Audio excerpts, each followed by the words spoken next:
my ducks, it's Simon here. Welcome back to the Hermit's Cave. Hope everybody's having a good morning.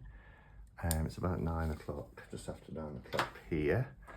And it's my first day of the holiday where, well, I was going to say I don't have any plans. We're going to see a show tonight. We're going to see the Rocky Horror Show. Whenever it comes to Nottingham, myself and a few friends go and see it. So that's later, but I'm waiting in for some parcels that there's been attempted deliveries off while I've been away, so I've rescheduled them to today. So I thought whilst I'm waiting, I'll make myself a cup of coffee and we can have a look at another deck together. And this is one that was sent by Cheryl at the Oneness Emporium, and we did a brief look at it during the spotlight a couple of weeks ago, and I'm still working my way through those decks. We had a lot last month. Spotlight this month will be in 2 weeks, so which is around the month mark, because I think it was just over 2 weeks ago since the last one. So that'll be the 23rd, I think that is. I think, yeah, it should be 23rd. But this one is Tezuka, or Tezuka Tarot.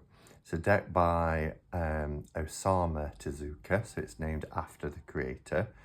I loved the cartoon style of this, and it kind of brings in anime and that sort of thing. So, but yeah, it really appealed to me. It's by Lo Scarabeo, and it's in one of their kits, which is really, really nicely done. It's got a magnetic closure. Lo Scarabeo and Tezuka Productions join forces. So Tezuka Productions, obviously an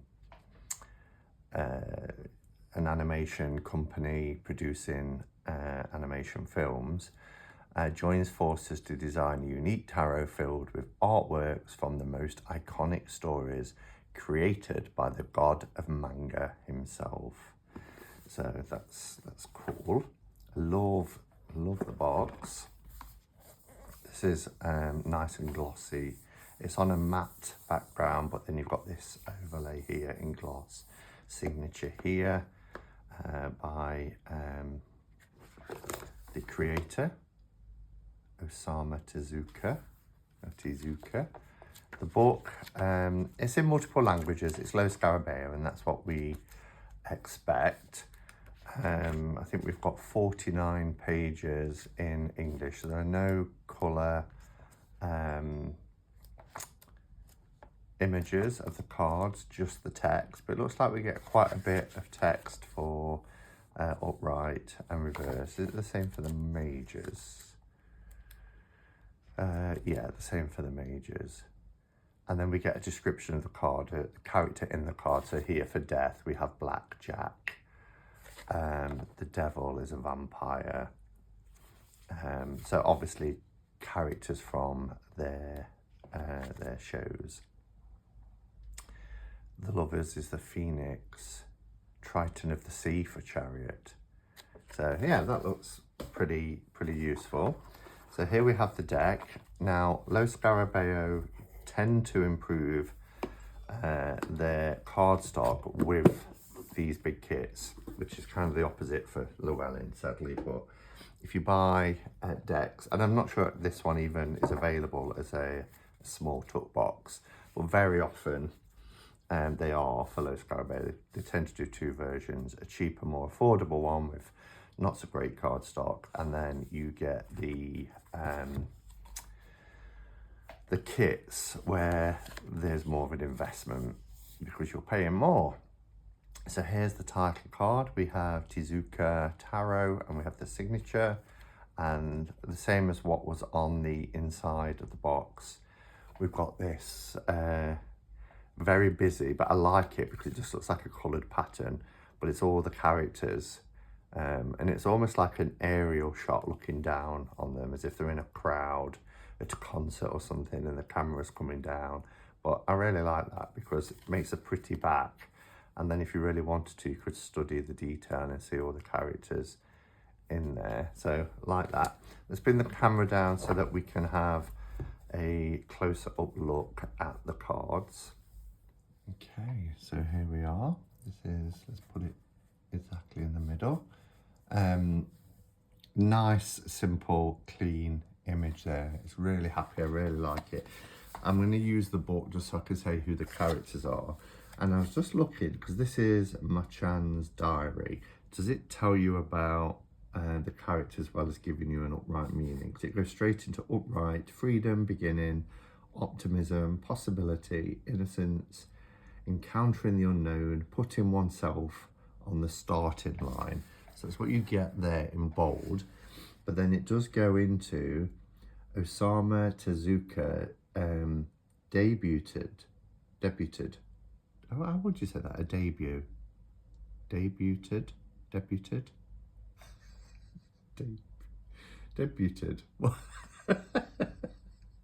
you know, sometimes you just get hung up on a word. As a mangaka in 1946 with Mao Chan's diary. The main character, Mao Chan, is an extremely lively and mischievous boy. He shows interest in all sorts of things and engages in several challenges. Adults are often overwhelmed by his free-spirited actions. What kind of adult will Mao Chan become? No one knows.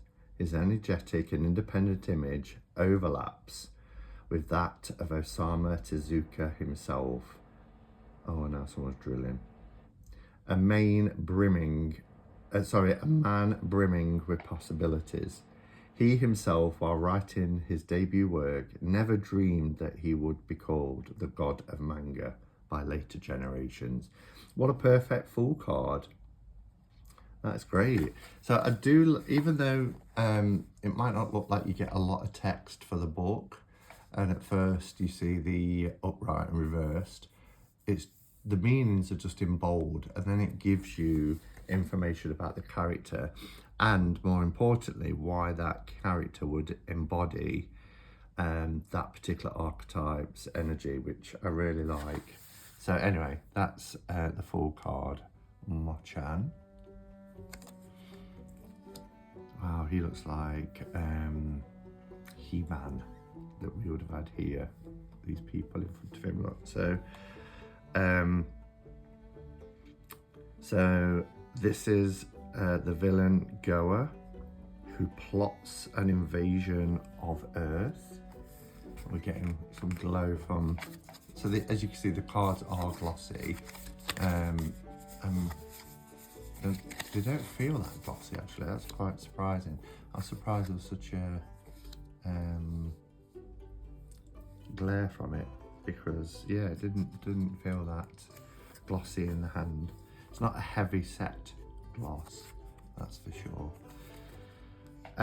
Our high priestess is Sapphire, a princess born with 2 hearts. The artwork is really nice, it's really colourful.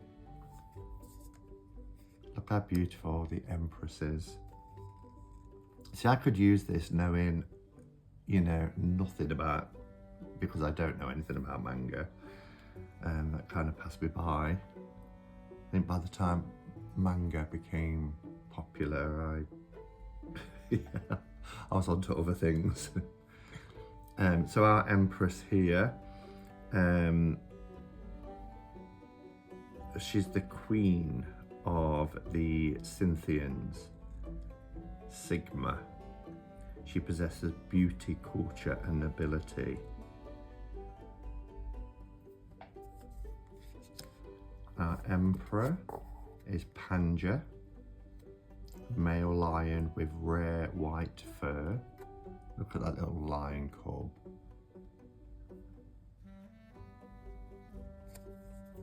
Love the Hierophant. This is the historical Buddha, Siddhartha Gautama. What a fantastic card. Siddhartha is the founder of Buddhism. great for the Hierophant as well, particularly when you're thinking of the cultures where manga would originate. Here we have our lovers. We're in the year 3404, and humans can no longer live on Earth.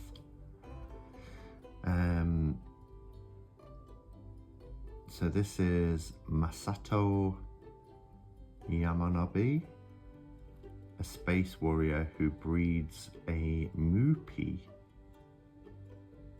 a creature of indeterminate form.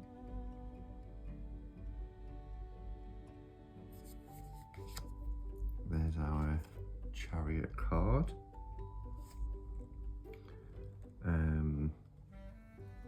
This is Triton, rule of the sea, in Poseidon. The main character, Triton, is the last survivor of his race.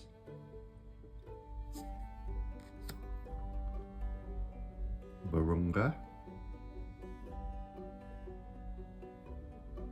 a living being created by a demon for strength.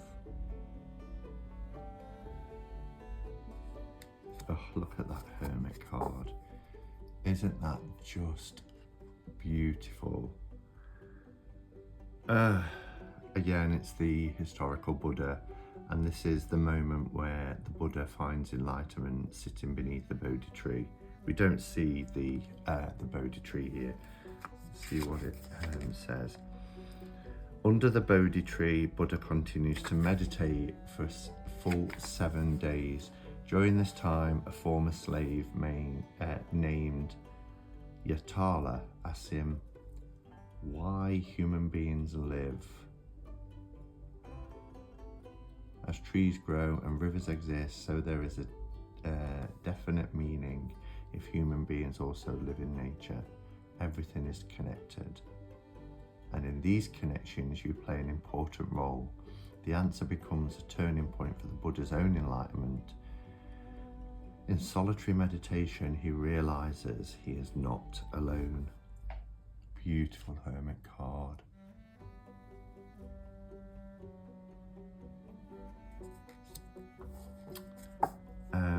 We have the wheel here, and this is 3 members of the Galactic Patrol called Wonder 3.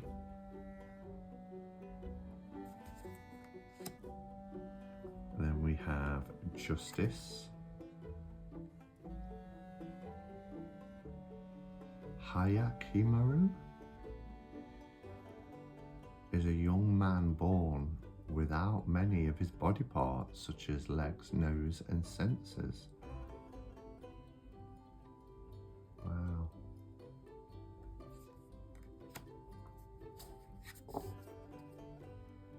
The Hanged Man. This is an interesting, look at the colours. So the main character, Hosuke Sharaku, is a middle school student with a large bandage on his forehead. He is naive, optimistic and emotional, and acts like a pure young child playing with kindergarten children. His classmates often tease and bully him, but Sharaku doesn't seem to mind, even when they fill his desk with garbage. Aww. Alright, he says, I'll throw it away, and then cleans it up, playing down the importance of bullies in an effective way to deal with them. Wow, that takes strength. That could be a perfect strength card as well. So, here we have Death. Ichin. Oh, that reminds me of the Japanese word. Now it's got out of my head. Ichirin. A young star gymnast. Oh gosh, they're very graphic in these stories, aren't they? Due to gangrene, he contracts septicemia and has no choice but to amputate his right arm. operating on him is Black Jack. So Black Jack isn't the guy here. Black Jack is the guy doing the operation. Oh no, maybe this is Black Jack doing the operation. It's just a scene. We don't see the guy who needs to have the surgery itching.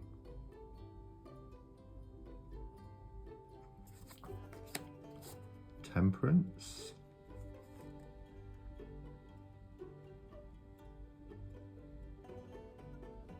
The Candies Malmo possessors are a gift from her mother in heaven. These sweets have mysterious powers. Oh, I like the devil card. That's pretty cool. Rakuru Makubi, known as Rock, is as smart as an alien. And tenacious as a cat, and as cruel as a snake. He does not hesitate to commit crimes.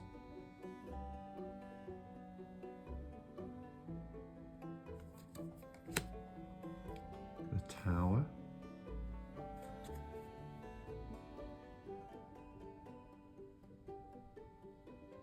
This is the three-eyed race who possess telekinetic powers. Wow, look at this for the star. Kimber is the son of Panja, the emperor of the jungle. Ah, is that who we saw earlier on in the deck, I wonder? It is, isn't it? The emperor's son. I've got these in terrible order. That doesn't matter though.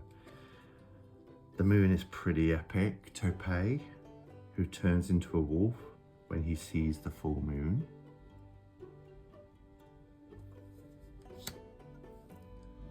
The sun. Astro Boy. I think I've heard of Astro Boy. A robot boy with 7 powers, including 100k horsepower strength. Judgment is the Phoenix, which is kind of self-explanatory. And then we have the World. Osamu Tezuka drew about 150,000 pages during his lifetime. Wow. So I think this is probably kind of like a self-portrait with all these ideas coming out of his mind and into the world. So that's cool. I'm not going to read from all through the minors because this will be an extremely long video, but I just wanted to talk about the archetypes of the major arcana. But the art style is really colourful. As I said, I'm not familiar at all with manga. I've never watched any knowingly anyway. But this is a fun deck, and I'd imagine people who love manga and anime will really appreciate. They're linking the elements really well.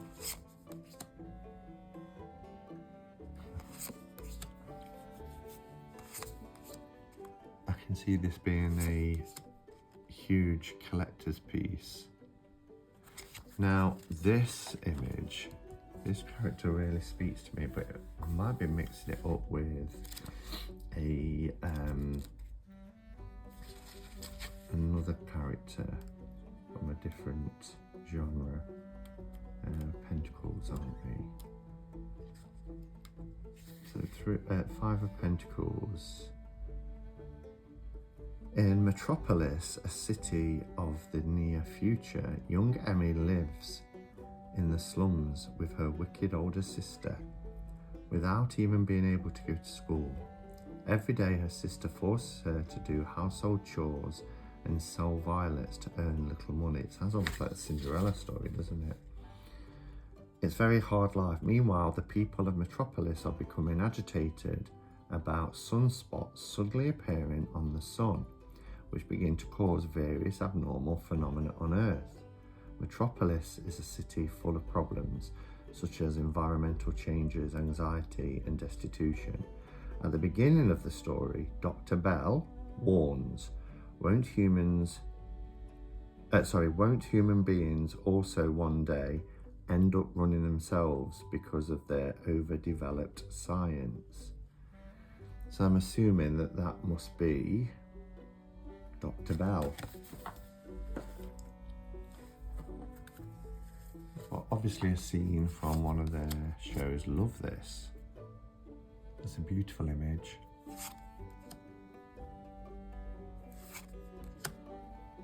Ah, there's the guy again who's having to have his arm amputated. I like this image too. Very Ten of Pentacles.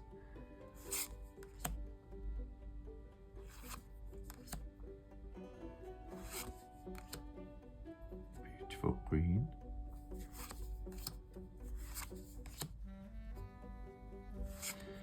So as I said, somebody who isn't familiar with any of the characters or any of the stories, I can still appreciate this deck because it fits the tarot well. They've curated it well.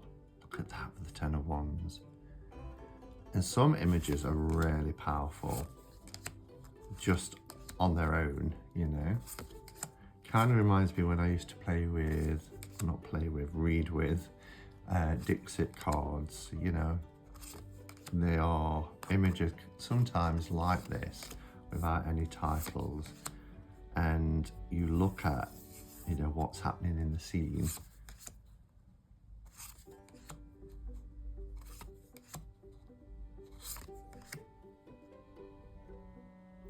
Look.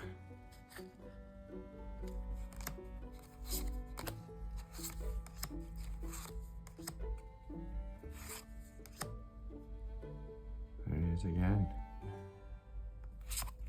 And that's the title card. Okay, so a few favourite cards from the deck that just speak to me, not knowing anything about it, just on that sort of first hit. I love this Fool card. He really embodies the energy and essence of the Fool.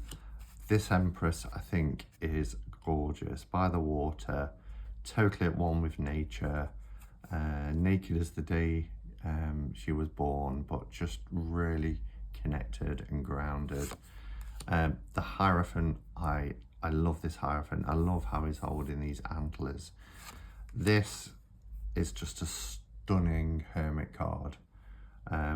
Possibly one of my favourite Hermit cards of all decks. I love that it's the moment with the Buddha under the Bodhi tree. I love the sky. It's just an epic image. Love it. This is a great Four of Cups. I really love that. Six of Pentacles, it's beautiful. Look at the flowers. And, Nine of Pentacles, I love as well. I love the black sky, how she's red. Just, yeah, it's great. And Ten of Wands, I think, is brilliant. Ten of Wands card, carrying that cross, heavy burden. So, yeah, Tezuka Tarot, released by Los Carabeo. I've got the set version. I'm not sure if there is another version, but this is a good quality deck. Really nice. I always forget and then remember and have to edit it in, but standard tarot size as well. Sometimes Los Carabeo cardstock can be a little bit smaller, but not usually when it's in the kit. So really nice deck, and you know, manga lovers will really appreciate this deck, I am sure. If you liked it, then obviously Cheryl has this in stock. over at Oneness Emporium because she sent it to me. And because I'm doing this review, and if you're watching this review, at checkout you can get 10% off if you use the code here, which is Hermits10. And yeah, I will see you in the next one. Go in peace. Namaste and blessed be.